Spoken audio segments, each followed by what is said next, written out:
The Plague Pit. In the summer of 1666, when the bells rang not for prayer, but for counting the dead, the pit was dug at the edge of the village. It was deep and the sides slippery from recent rain. Men wrapped in vinegar-soaked scarves tipped carts of bodies into it, mothers, children, the old, and the newlywed, each one marked with a chalk cross, each one swaddled in a stained white shroud that could not hide the smell, each one falling with a distinctive thud. The priest refused to stand near the edge. He was afraid, as his God had deserted him, and yet this was his calling, and so he shouted blessings from a distance, his voice thin and stretched with fear.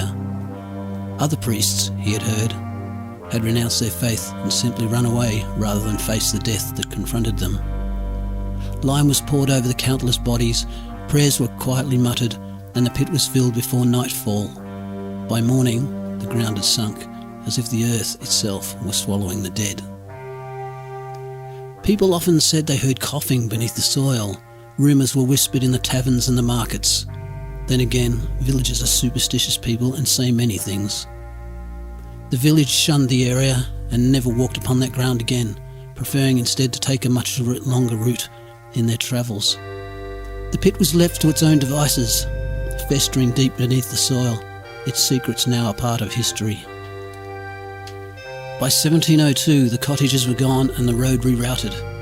Grass grew thick over the pit, greener than anywhere else, even in drought. However, sheep would not graze there, and cattle bellowed loudly if forced onto that field. When one did wander close, it returned trembling, foam on its lips and its eyes rolling white. The pit remained silent and hidden, as if brooding. In 1831, during another episode of the sickness, a doctor came with intricate instruments made of fine, glistening steel and glass. He was a small, bespectacled man in a black hat and a long coat.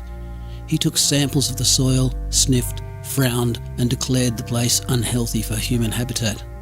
That night, as he slept in the inn, he dreamt of cold white hands pressing up through the floorboards, nails black and broken, fingers searching and grasping at his legs and arms as if to drag him down into the cold, dark earth.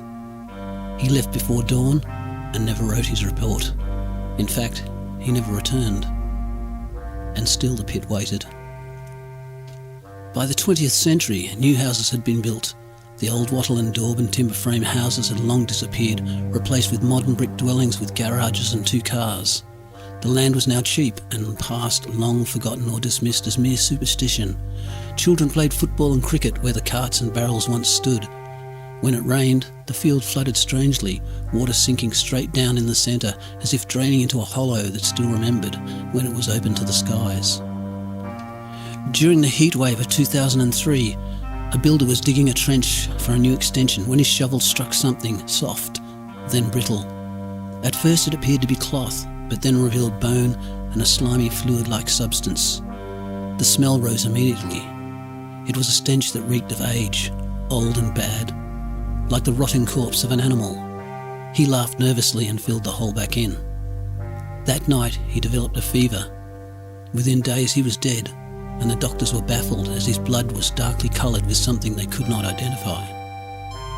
The council sent men in yellow jackets to test the soil. They then sealed the site and left. More tests were done, and the site proclaimed unfit for new residents. The newspapers reported nothing. Now, in the present day, the pit lies beneath a car park, with neatly painted white lines marking its edges.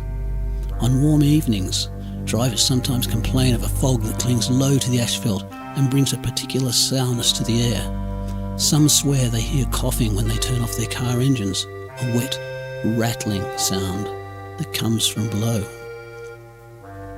The pit is not done. It has been waiting for centuries to be opened again. The Plague Pit, read by JG Montgomery, 2026.